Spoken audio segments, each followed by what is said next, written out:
We're good. The countdown going on right now. Morrow up to Schultz. 5 seconds left in the game. Do you believe in miracles?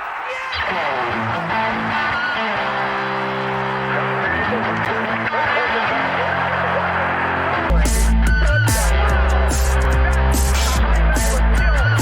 And this one will last a lifetime.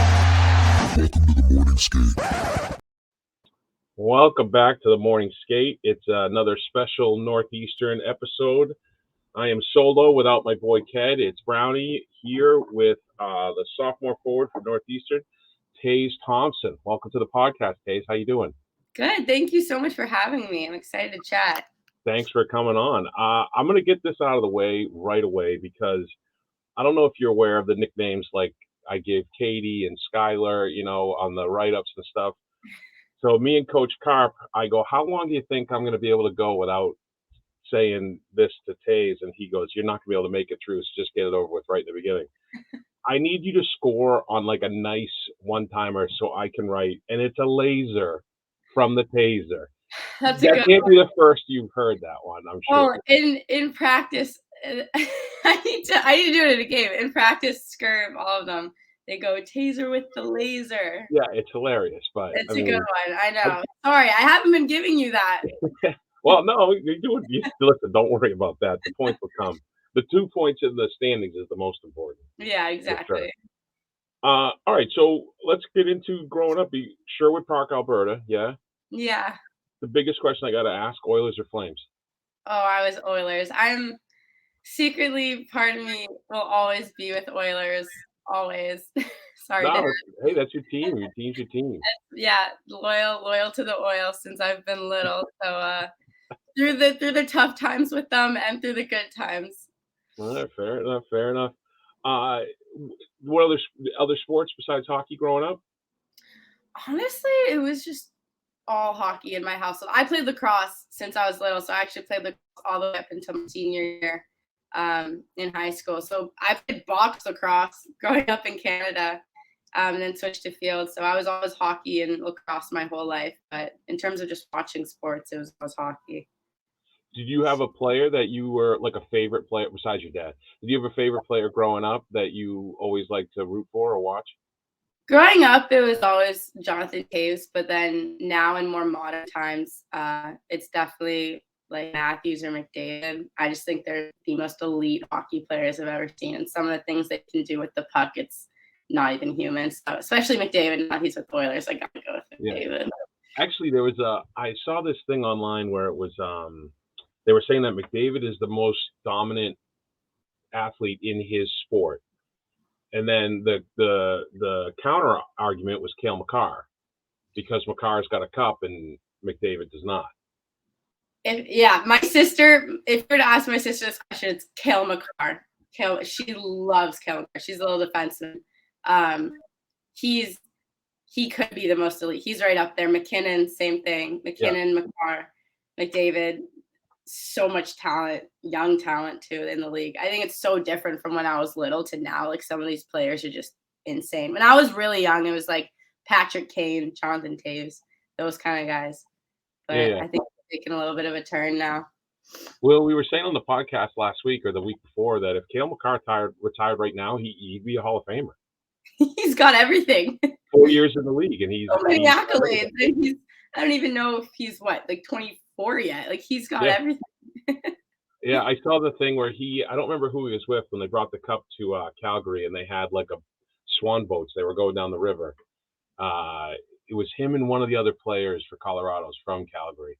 I don't remember who, but yeah, whatever. Sorry, got diverted there. So your dad, for those that don't know, your dad had a 12-year pro career, NHL, AHL, current coach, assistant coach of the Flyers. Assuming that you leaving them alone with this little losing streak they're on, no chirps. Yeah, me and my dad, we keep in touch about everything. We don't really talk about his team actually a whole bunch. I try and keep up as much as I can with how they're doing, but he loves it in Philly. Like he is just so fortunate to have that position. He loves working. He has nothing but good things to say about John Tortorella. Yeah, He I was learned, gonna ask if you had any Tort stories. yeah, learned so much from Tort. Says he's just one of the most unbelievable guys he's ever met. So I just think he's so blessed to be in that position, and he loves it. And so, yeah, losing streak's unfortunate, but I mean, he's learning so much. He's growing so much. So it is what it is. Hopefully, he can turn it around. It's tough, man. The NHL is so we say all the time, the NHL is so much better when Philly is good. They're Yeah. just one of those teams. Yeah, no kidding. And the atmosphere in Philly, like the fans they're crazy too. They're Oh, good. yeah. They're hype. But yeah, so I mean, And your older brother is also playing. He played at Huntsville, Alabama Huntsville, and he's now playing for the Havoc, right? he was, yeah, but he actually just officially hung up the skates a couple months or like Oh, a couple weeks ago, yeah, and he's back home in Alberta and he had a great long career with hockey. Went to Huntsville, loved playing in the South, but now all roads lead home back in Alberta. He's just working in Alberta, so good stuff. no, good for him. Good for him. That's great. Yeah. All right. So you played lacrosse, played hockey your whole life. Was there anyone growing up like you talked about Taze and Kane? Is those the guys you tried to like pattern your game after? Yeah, I think Jonathan Taves growing up, he was center. So right now it's funny, I'm playing wing, but growing up I was a center. And so I just think he plays a full 200-foot game, being a two-way center. He was always, I really loved his seriousness, but his competitiveness. Like he was just so locked into what he was doing all the time. And Chicago was always such a fun team to watch growing up because they had that year where they won like back-to-back cups or they were always in the running. And they were one of the most elite teams growing up when I was growing up. So yeah, definitely. And then Kane he was just so fun to watch. Like he would pull stuff out and you were just be in the basement stick handling, trying to do what he was doing. And Oh, so yeah. they were both just two players that I really loved watching. No, yeah. Even though one of them was over my team, the Bruins, but that's Yeah, okay. no uh, kidding. so when you get going from Alberta to the New Hampton school, that must have been a little bit of a change of scenery, change of pace. Little bit. I actually don't think it was bad because I just moved around my whole life. So I was so used to just moving from city to city and just kind of being put in unfamiliar environments. And so honestly, I loved New Hampton. It was one of the best, most sound decisions I think I could have ever made just because there was so much chaos in my life with moving around and never knowing kind of what team my dad was going to be playing with Right. or coaching for. So the decision there was just I kind of wanted to have a place just to have 2 solid years at. Like I could stay and graduate no matter what was going on with my dad if he moved to a place where female hockey wasn't really in the market. Right. That I'd still be at New Hampton, so it wouldn't really matter. Yeah, so it wasn't, I mean, it was different, from other places in a good way. Like I loved it. It was tiny. It was kind of out just like in the mountains, kind of in the middle of nowhere. It was just its own little kind of community and it was unbelievable. I cannot say enough good things about New Hampton. I also don't want to gloss over what you accomplished there. You're the captain of the team, the first woman hockey player to break 100 points in 2 seasons and 59 games played, which not a big deal, right? And then you were also the NEPSAC Player of the Year. And then while you were there, the U19, the Boston Junior Eagles, you guys are national champs, 32-0-0, right? Yeah. Oh my gosh. Yeah. I love this. Brings back great memories of yeah. That was a that was an unbelievable year. Just great people. I was surrounded by amazing people. That Eagles team was so fun. We beat Shattuck in the finals, and that was like Oh, it was like our Stanley Cup. Like oh yeah. it was just unbelievable to beat a team that had all those USA girls on it at the time, the U18s, and it was so fun. It was incredible. What's nice about those teams I've noticed because I know when I was talking with Katie Knoll, we were talking about she had a similar run was that the team ends up spread throughout D1. So you end up seeing a lot of the players either with them or against them as you move forward through your college career. Yeah, yeah. So when I was in ECAC last year, I would see a lot of those girls that I played Eagles with. But now in Hockey East, I see so much more of those Eagles girls. Like there's like 2 on Holy Cross. It was so fun, like seeing them, catching up with them. A couple on Vermont that we just played, and so Yeah, it's so fun always getting to kind of like hug them after the game. No matter what the score is, you're just happy to see like old friends, and Yeah, yeah. it's so fun. Yeah, it's great. Well, you talked about the ECAC. So you went to Harvard.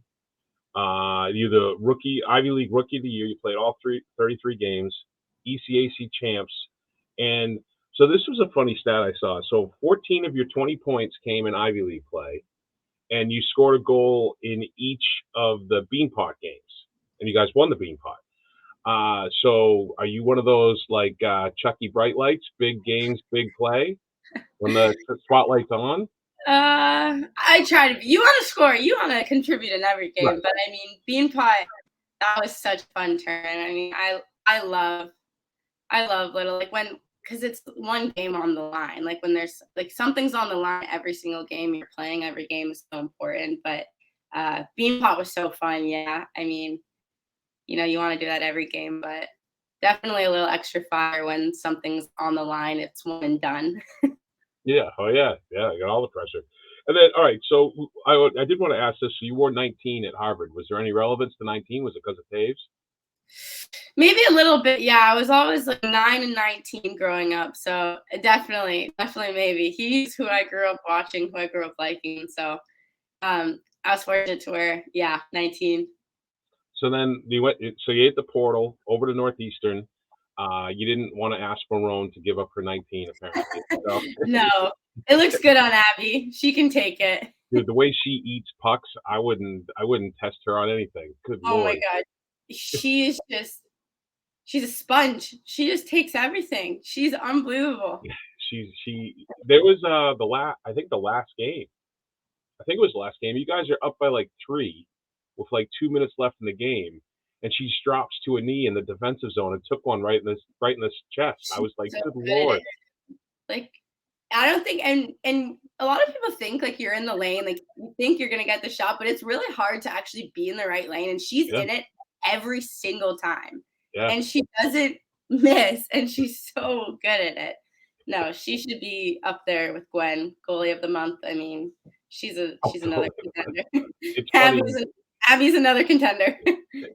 It'll be funny in beer league if I make a couple of blocks during the period. In the break, I'll say to the goalie, I'm like, I had 3, and he's like, shut up. He's like, you were screening me, so I'm glad you blocked him. All right, so now, so were there any other schools that you were talking to or contemplating to prior to transfer? Yeah, there was a handful of schools, and they were all in Hockey East, but Northeastern was really, I was sold on Northeastern right from the get go. But definitely, yeah, there was conversations a lot. It was kind of, it was a weird situation, very difficult, very last minute, but Northeastern was just lights out for me. I think Okay. the way that the coaches and the team have transformed the program over the last couple of years, it's a team where you hate losing more than you like winning, and there's something I just loved about that. Like it's just the standard is to win games, and the standard is to come to the rink every practice, win every game. The academics are second to none. They're unbelievable professors here, unbelievable. The programs here, the co-op program, everything. It was I couldn't say no. I couldn't Yeah. not come there. Yeah, I know they were very excited. I remember whenever it was official, I remember talking with Coach Carp within not too far of a time from that, and he was like, "We have some transfers," and he was talking about you and Mode, and I knew about Mode, and I was like, "Oh, from UVM." He's like, "We got a girl that transferred from Harvard," and I was like, "Oh," and that he gave me the keep an eye on kind of thing. So Yeah. No, we were it's very excited to get you over for sure. oh, I it felt like home within the first 25 minutes of being here. Oh, that's great. It was Yeah, great. same city too makes it easier. Yeah, no Yeah. kidding. Oh, that's great. Um, so the 44, any significance to the 44 that you're wearing? Not a whole lot of significance.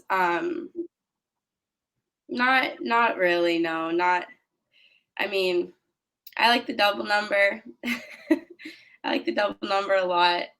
And there's like this kind of funny story. I don't know. There's like a Bible verse. It's like Psalm 44, and it's kind of like a reminder of past victories and like a plea to the future. So I thought that was a kind of a cool. I was like, all right, a reminder of everything that happened in the past and like a kind of a new chapter to step forward.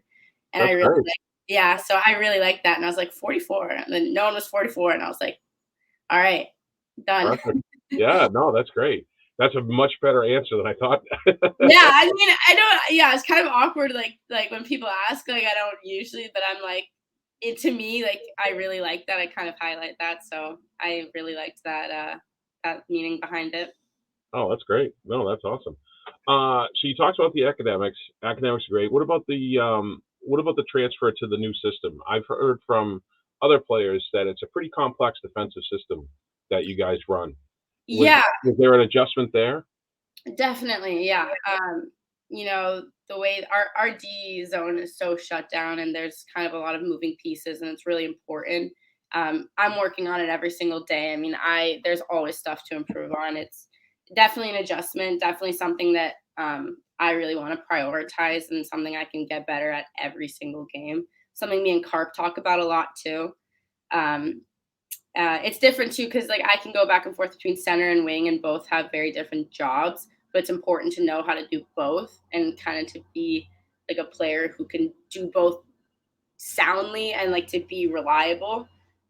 So it was a big adjustment. It still is an adjustment, but you know, at this point in the year, it's something that I should have locked down by now. But you know, you want to keep working on it every game. Has it been a little easier playing the wing instead of the center with less responsibilities? Or Um, different, I guess, different responsibilities, Different maybe not less. responsibility, yeah, for sure. I mean, I think yeah, there's different jobs for each. Yes and no, but there's still it's very similar but very different. Um, but the coaches do a really good job kind of explaining your role and explaining what man you have, and kind of to be aware like if you're weak side dropping in and X, Y, and Z. And so the coaches do a really good job writing it all up and making sure that you know who you have and what your responsibility is. Yeah, well, the more tools you add to your tool bag, it makes it harder for you to be on the bench, right? And you Sure. want to you want to be able to be out there in every situation, and you Yeah. are. But as you move forward through your career, become relied upon more and more. No It's great. kidding. Yeah, Yeah. no, it's great. How did you know any of the girls on the team prior? Honestly, not really at all. No, and it's funny because everywhere around the league, like I at least know one person. The only person I kind of knew just from playing against her was Skylar Irving. Oh, yeah, So me and Scurv, like I remember I didn't even really know her at all. But I had her just on social media, and I just remember texting her and being like, "Hey," and this was like while the transfer was like in process, like not, and I was just like really scared, and I was just kind of texting her, and she is just one of my best friends now. that's great. Like right from the get go, she was like, "No, like it's gonna be okay. Like everything's gonna go through nicely. Like we're good." And so she was just really kind of like a good engine for me and like helped me through so much at the very like the uneasy stuff. And she's just yeah. So Skirv was really the only person I knew just because she played at Tabor, and I played against her at New Hampton. But we're best friends now. But other than that, like not a single person, but within a week, it felt like I knew everyone on the team since I was like 4 years old. And they were just the most welcoming, That's great. awesome group of people. Some of the best people. Like I will be friends with these people till I die. Like they're unbelievable. Yeah, that's funny that you say that because it's almost the same words that Katie had said. She said something about about Megan Carter. She's like, she's never getting rid of me for the rest of her life, or something like Yeah. that. And Yeah. Franco, when I interviewed her last year, she said something, and I think that speaks to the culture and the way you guys all. I mean, it's no secret how much you guys root for each other. And I was at a practice not too long ago, and like everybody's hooting and hollering, everybody's so excited for each other. Like I thought you guys were gonna dogpile Mia Brown when she scored in the game at the last second. It was Yeah. like you guys won the Hockey East. It was great. Oh, the culture here, the best group I've ever been a part of in my whole life, like from the ground up, like unbelievable people. And I think that's just a testament to Coach Flint and Carp and Berm and like the group that they've really cultivated. Like if I could tell like little Taze that she would have ended up like playing for a team like this, like she would be so happy. Yeah, it makes all the struggles worth it, right, at the end. No kidding, for sure. Well, I do wanna highlight one thing. Your first game of the year, I don't know if you remember this. At the final horn, you greenlit one of the Long Island people behind the net, one of the players. And I was like, Carp had told me to keep an eye on you, and then that play happened. And I think I wrote it up like playing to the final horn or something like that. And I was just that. It's just a dumb, stupid play, but that really impressed me. I'm like, oh, I like her. Yeah, that was great. Yeah, I think I was honestly just trying to brace myself. I think it looked bad. I mean, I am like I love playing kind of tenacious, but I never want to like be, I never want to hurt anyone. I never want to be like Oh one yeah, of of course. yeah, of course. But it was I kind of was bracing myself. Maybe it looked a little weird, but you want to play hard to the final seconds for sure. But um, I remember thinking, I'm like, oh, she's fully bought in. yeah, One sure. game in, it was great play. Well, all right. So 21 games played. You're at 2-8-10 with a game-winning goal, plus 12, 10 blocks, and 4 PIMs. That's pretty good stat line. I mean, you gotta be. I mean, you always want more, right? Sure, yeah. But that, I mean, that I think that's a solid. You know, that's a solid stat line. Yeah, no, for sure. It's easy when you're playing with people as good as I'm playing with, and the girls make it. They're unbelievable. Like the talent in our locker room is so good, but yeah, you always want to strive for more. You always want to help and produce, but yeah, numbers are something I try not to get in my head about. I try Right. not to look at because then you can just kind of start slumming yourself down. But um, when our record is 18-2-1, I think right now, which is just Yeah. so like we always just want to shoot for those points and like hockey east and looking down the line. But yeah, definitely not a bad start. Definitely can always just go up. And I think the final half of the year, I'm really excited for. I know the team is really excited for. So Yeah. This is like the halfway part, right? yeah, it's Yeah. good to Yeah. see. Yeah, and the reset and the rest over Christmas is, I know everyone's looking forward to after. I think we've played 21 games, so it'll be good. You, I know we're not looking at numbers, but you have like a 616 faceoff percentage. You are killing it at the dot. I don't even know if you're aware of that. No, yeah, so face-offs face-offs might be the one number I do look at. All I right. I take a lot of pride in the dot. Like um I always have ever since like I hate losing draws. I Yeah. mean, I respect like there's other girls around like the league that I'll look at and I just know like she's good at face off. She Yeah. does this on draws. Um like same last year. Like I'll know the girls on the other team that are just wicked good at draws. And I try and watch what they're doing. Like if I'm on the Yeah. bench and I'm not taking a draw, just because possession is so important. Like I don't think people sometimes realize like how important draws are or just getting possession in like the O zone or even D zone draws. Like, yeah. And so that's something that I do look at. And I always, if I'm having, maybe a horrible game, I can't get the legs going, everything I'm doing is bad. Like the one thing I want to be good at is winning a draw. Yeah. That's, yeah. So thank you. Yeah. Well, this just shows the mentality of like a elite D1 athlete versus like a ham and egg or beer leaguer.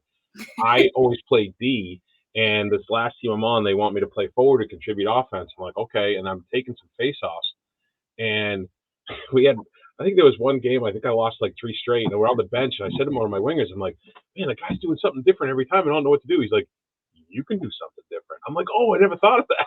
Yeah. So No. dumb. Like, just an idiot, you know?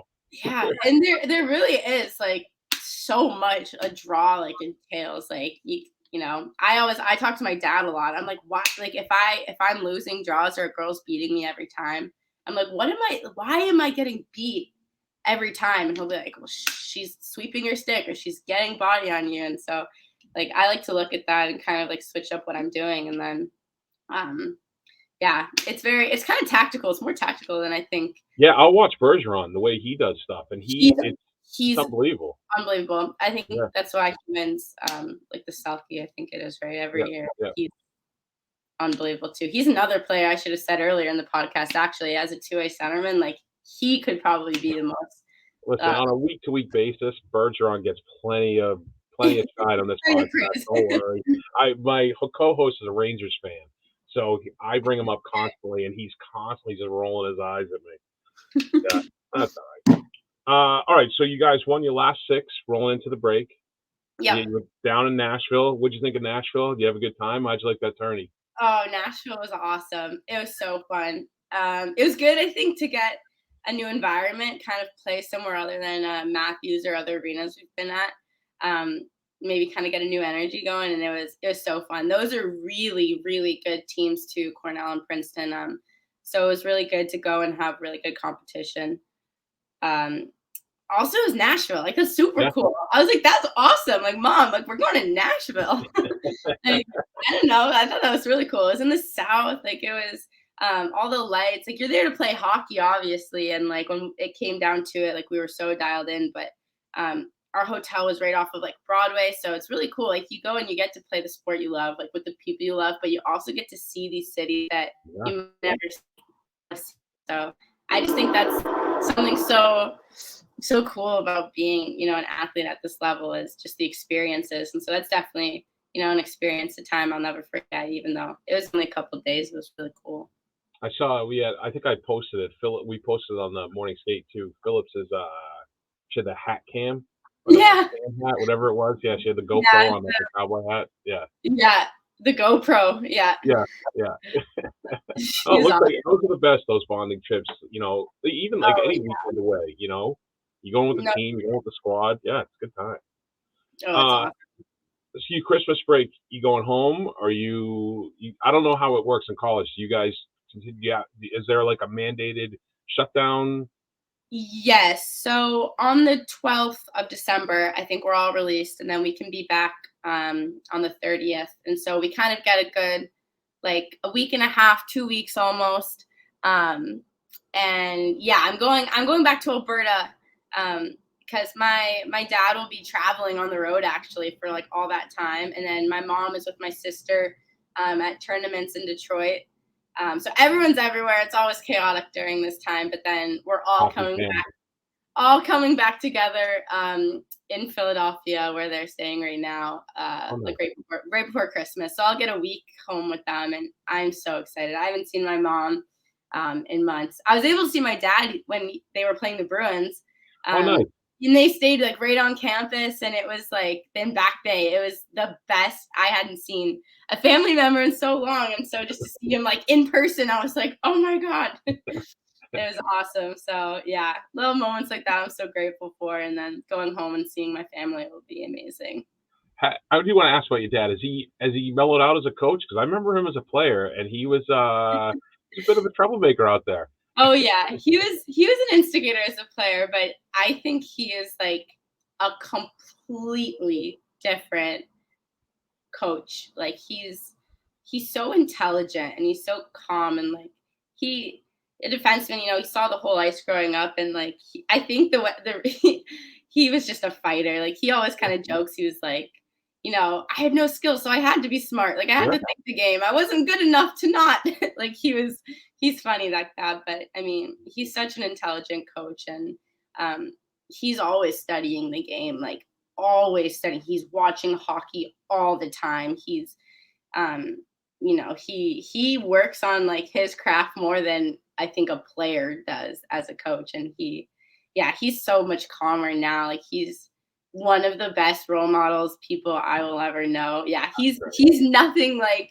It's always funny. Like I always have to kind of explain that to my friends. Like, no, he's not. The hockey fights you see on YouTube are not like what he is now. Like you don't have to run away. Do you remember him playing, or is it mostly from YouTube stuff? Briefly, I remember when he played in Peoria, Illinois, for the Rivermen. I think that's my earliest memory I have of him still playing, and I was just a baby girl at that time. But I remember running around the rinks, being in the locker rooms, like and my brothers, and we were, I don't know how my mom kept us in line. Like we were running around the rinks all the time. Like she probably had to put a leash on us. But yeah, I do. And then he started coaching. I think when I was 8 years old maybe, and so then that's when most of my memories are of him coaching and working his way up. Nice. I did see too that you did a lot of work with underprivileged kids Yeah, when you were at the Hampton School and stuff. I wanted yeah. to touch upon that. I think that's great. Yeah, so there's like a project week that we do every spring, and you go and you spend a little bit of time. And so it was right before the pandemic hit, actually. Wow. And I was in Vermont, Kernhattan, and I was with a group of like a bunch of juniors and seniors. And you go to school with them, and you kind of help them do like their crafts, their reading, their writing. Like you go to gym class with them, and they come from really underprivileged homes and parents that maybe got into some trouble, like not safe environments. And that I think really kind of sparked my interest in human services, which is what I'm in now Hmm. um, at Northeastern. Um, and so, yeah, New Hampton is amazing to kind of exposing students to work like that, hands-on work like that. Um, so now, like over the last semester at New Hampton, like I've been working with like Immigrant and Family Services Institute and helping like the adult program as a tutor, like learn to speak English and stuff like that. And so New Hampton was kind of like the path that led me to want to kind of service and offer my help more as much as I can. Um, yeah, No, really, really. that's great. Well, that leads me into this. Now, Coach Carpet told me how Orange Shirt Day or the National Day for Truth and Reconciliation is a big holiday for you. Yeah, yeah, no, definitely. And it means so on that day I remember getting like my orange button down, going to the rink. It was awesome. But it really is. It's really something that is so deeply rooted in my family. My dad's side of the family, my grandparents, my dad's parents, um, are Korean, we're Métis, and so we grew up running hockey camps on a reservation. Oh, Yeah, in Alberta, and at the time it was called Hobima. It's called. I think they changed the name now to like Masquachis, but it was my greatest memory growing up. We would literally go and we would bring like gear to like kids on the great. reservation, and that was like the Rocky hockey schools. And so going to yeah, the res growing up was literally some of the best memories I have skating there. And just always kind of giving back to that part of my bloodline. And so um, yeah, I talk about it with my grandparents a lot. My dad's brother is heavily involved in the Indigenous community in Alberta. And he does a lot of work helping Native people get jobs and kind of the grants and the rights that they do have. And he works a lot with them. And so I always talk to my uncle about it too. That's It's great. yeah, it's really fun. It's great. Growing up, it was such a big part in my household, dad's family's household, and it's something that means a lot to me. And over the last couple of years, I think I got a lot more knowledgeable just reading books about it and about like Indigenous rights, kind of the past and like kind of what women went through growing up. And so I became way closer to that side of my culture over the pandemic when we had a lot of Oh, kind of yeah. a lot of downtime. And so, reading books about Indigenous wisdom and their teachings, super important to me. Something, yeah, that I hold really close to my heart. It's and this is like a hand up moment. Like growing up in the States, you don't learn about what went on in Canada as much. And Yeah. now that I have a daughter, I'm much more dialed in learning about all, not just the whitewashed version of history, right? Mhm. You want to learn from every side, so to teach her so she has a better knowledge base than I do.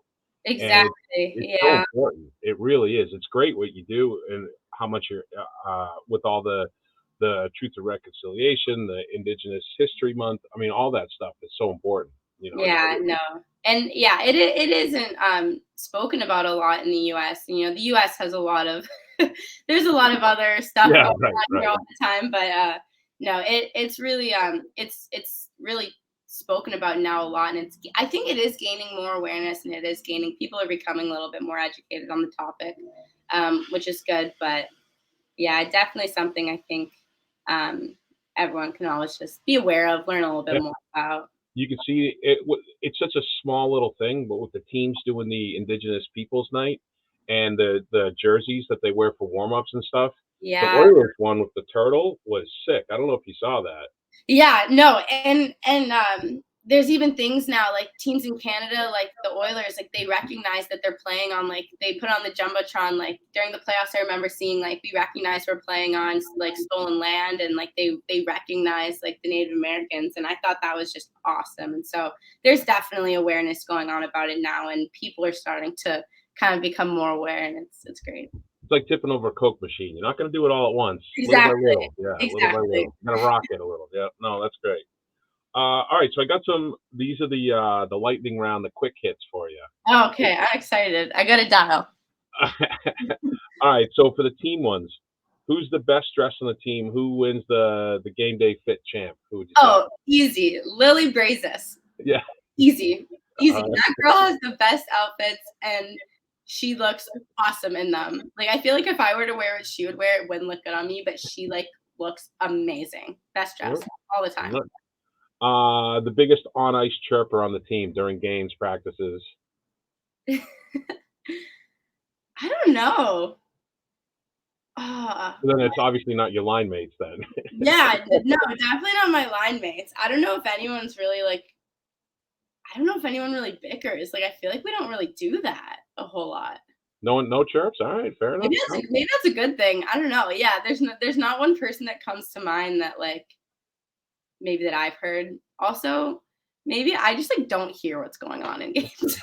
I will say that since they flopped Irving and Abella, and Abella's with you and Noel now, I've noticed that Abella the last few games is getting a little more feisty, and I'm like, oh, it's because she's playing with Taze and Katie. I love and she's it. like, follow the example set on the line. Yeah. She's doing awesome. All right, so just like the chirpers, there's someone that keeps the team loose. Someone who's always got like a wisecrack or. Scurv's always keeping it loose. Skylar Irving is her mic'd up videos from practice are hilarious. She keeps it light all the time. Kate Holmes, so funny. I'd say Munch is always cracking jokes. Peyton Anderson, so funny. Peyton Culleton, awesome. Honestly, I could name every girl on the roster right now. Like, everyone keeps it so light. Everyone honestly always has such a good attitude in the locker room. Yeah. Oh, good. Who do you hate going against in drills during practice? Ooh, I don't hate going against Well, anyone. all right, so not hate, but who works you the hardest? Yeah, This is such a compliment. Lily Jovicic. Oh, yeah. Like, if I were the other team, I would hate to play against Lily because she's so hard to play against. That's a better way to ask that. I'll say, if you're on the other team, who would you hate? Yeah. I would. Yeah, but like in practice, I love it because she works so hard. She works everyone so hard, and like she's gonna make anyone she practices with so much better because she's not gonna give you a hall pass. Like, if I'm going in a corner with Lily, she's gonna play me like she's playing anyone else, and she is just awesome. She's such a good defenseman. She's not very, like, you know, like usually when you think of defensemen, they're 6'1", they're big, and she's just little, but she has so much strength and power and aggression in her body, and she works. So Lily, super nice too. She was so nice to my daughter, and I was like, you seem very different than how you are on the ice. she's so sweet. She's awesome. And then on the ice, like, she's just so fiery, and I love it. Like, she's one of those girls you love on your team because she makes you so much better, but hate playing against her because she's gonna make your life she's gonna make it so hard to play. Oh, that's great. Great answer. In your opinion, who's the best skater on the team? Skater? Yeah, edge work, the whole deal, fast, speed, handles, everything. I think Alina Mueller. Oh, it's the skates. She floats when she skates. She just does things where you're like, how does she even do that? Like, she makes plays. Like last game, she sauced the puck over 5 players onto Murph's stick. Yeah. And she just does it with so much poise, and she's so calm. But yeah, she picks up so much speed in 2 crossovers, and she can tight turn on a dime and shake off whoever. And I think she's someone who I like look at, and she makes everyone around her so much better, and you can learn so much from her. And she's just, I sit beside her in the locker room. Oh, okay. yeah, and so she's always just talking and helping me through a lot and kind of helping everyone and pointing out kind of things she sees, and she's brilliant all around. Like she's just she I has love when she takes the puck in deep when you guys are going for a change, and she'll hold it like 1 on 4 yeah and let the entire change happen, give it to someone, and then she changes. I'm yeah like, "Good lord." so she always has an extra gear too. Like if it's the end of her shift and she's been out there for a minute, like she'll still go in the zone and she'll make sure we have possession before she changes. And she's just that's why she's one of the best female players in the world. Like she really Like is. a 3-time Olympian, I'd say. So, yeah. Speak Uh, for yourself. Best hands on the team, in your opinion? Chloe. Yeah. Chloe or Lena, but Chloe really can make some girls look silly. It's almost when she's killing a penalty, if she doesn't get a bid, you're like, "Oh, I hope she's okay. She doesn't seem right."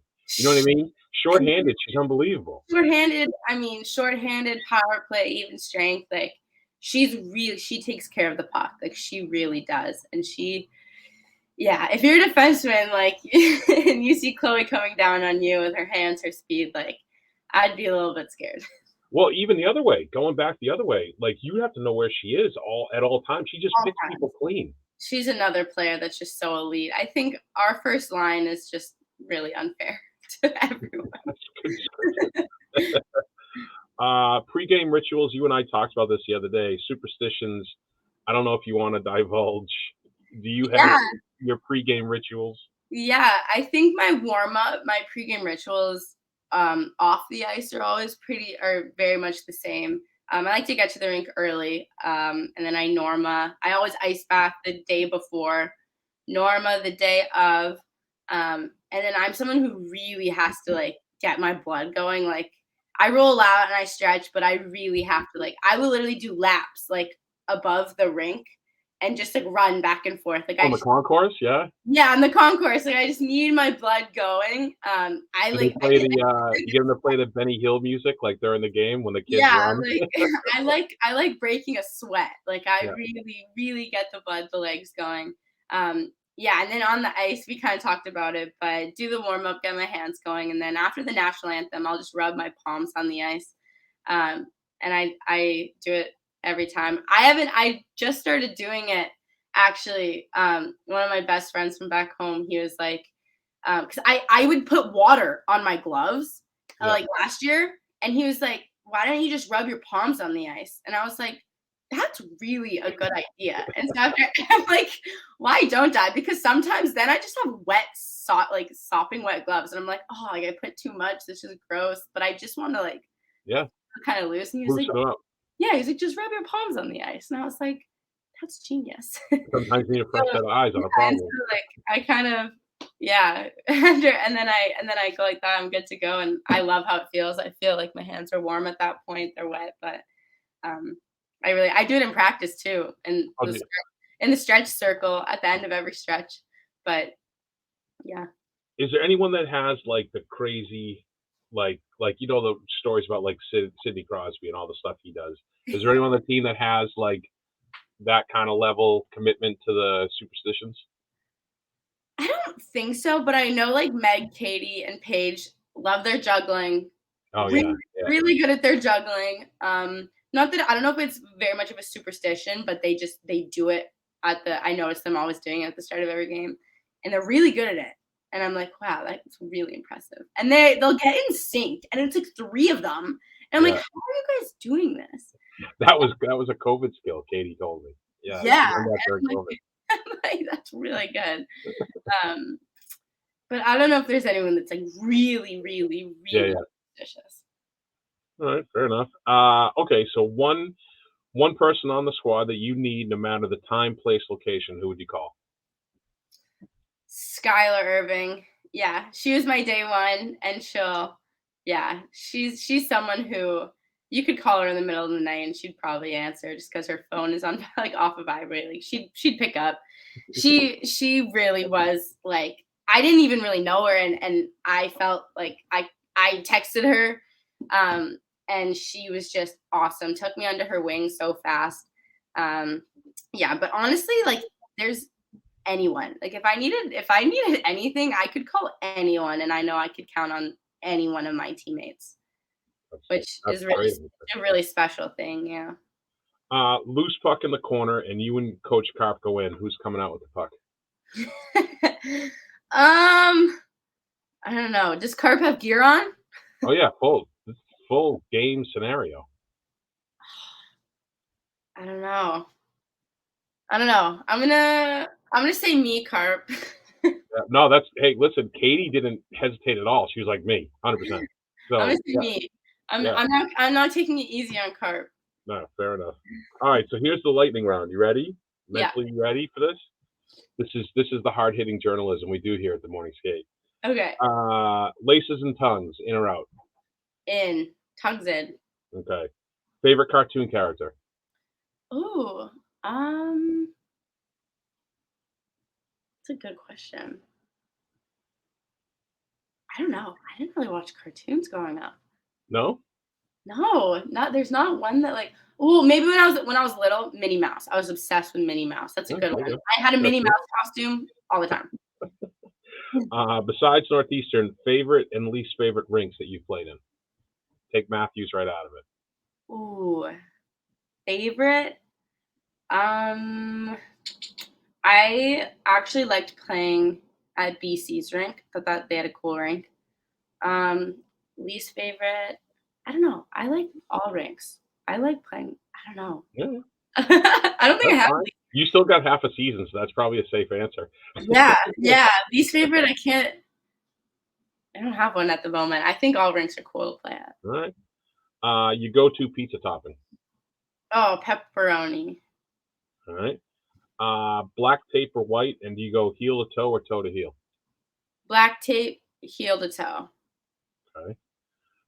Guilty pleasure TV show or your most recent binge? Oh, Shameless.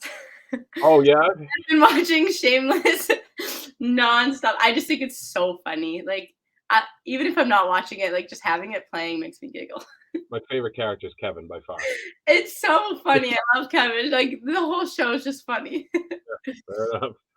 Do you remember your first stick and what it was? I had a pink hockey stick. I think it was like an Easton, and it was all pink gloves, pink stick. And I think I got it for my birthday or for Christmas. It's my first earliest memory. Pancakes or waffles? Neither. I don't really eat them. Not a breakfast food. That might be controversial. I'm gluten free, so I can't really eat them. Oh, okay. No, that's fair. Listen, Katie came on here and ripped Boston pizza, so you can do whatever you want. There's no controversy you have to worry about. I love breakfast foods, but not pancakes or waffles. That could be controversial, but All right. What current NHL player reminds you of your game? Or you could say former too, if you can't think of a current. Yeah. Honestly, we just kind of talked about it, but Bergeron. I really love. He's a Selke winner every single year, and I think that's such a to take care of both ends, be a 200-foot player, and in the face-off dot, he's one of the best. So I think Bergeron, and I also think he's really he has so much respect for the game and for other players, and I think that's something that I really try and have as well. It was a nice moment with him and Taze Thompson when he at the face-off he asked about his wife who had battled cancer and stuff. Yeah, and my family is actually really good family friends with the Thompsons. Oh yeah, that's funny. Yeah, I think me and my sister always laugh because every other day someone will ask if we're related. To Tage and Taze, and we're always like, no, but we're like best friends with them. Like we've known them for years. Like we have pictures and diapers together. He's a beast, man. Talk about coming into his own. Honestly, I was gonna say Taze Thompson might be the most dynamic player in the NHL at the moment. Yeah, the Buffalo's clicking, and you got Levi coming. Yeah, and from the other side of the rink there. No kidding, and Levi's awesome too. Like that program, I think, is gonna have a really exciting future. Yeah. Okay. Your favorite pastime, not hockey related? Oh, I love reading. Yeah. Reading. I'm a big bookworm. I also like running a lot. Yeah, I like walking too. Just like putting a podcast in and walking. Me and my mom go on walks all the time in the summer. Favorite? You got a couple of favorite authors, or someone that you like read like a series, or is nonfiction, fiction? I in the summer I would go back and forth between fiction and nonfiction. I tried to switch it up all the time, but no favorite author. Just honestly trying to get in as much information about new things. I have like my favorite book is Braiding Sweetgrass, and I'll read it every year. It's a book about Indigenous wisdom, but someone gifted it to me. My mom gifted it to me, and I read it every single year. It's just awesome. Braiding Sweetgrass. Braiding I'm writing Sweetgrass. it down. It's a All right, great book, yeah. all right. The alarm tone on your phone. What do you have there?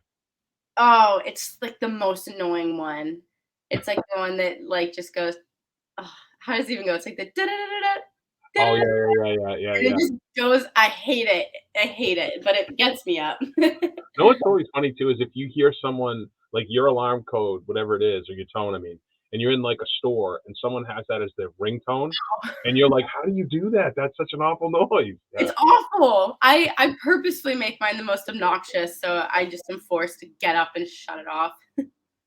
Are you a multi-text person, or are you like a paragraph text person? Multi-text. Yeah. Yeah, Okay. I send like 20 texts in a row, and I probably could have fit it into one. All right. Music festival. Any band or artist, living or dead. This Country, is the Taze Thompson Music Festival.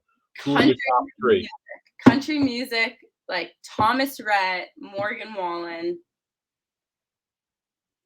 Luke Bryan, Chris Stapleton. All right. There you go. And then the last one, the most famous person in your phone that you could reach out to. Um, I don't know.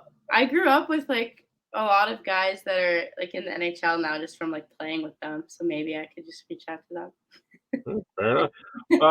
So I don't know. You don't know this, but we end. I'm like borderline obsessed with Jerome McGinley, favorite player of all Oh, time. nice.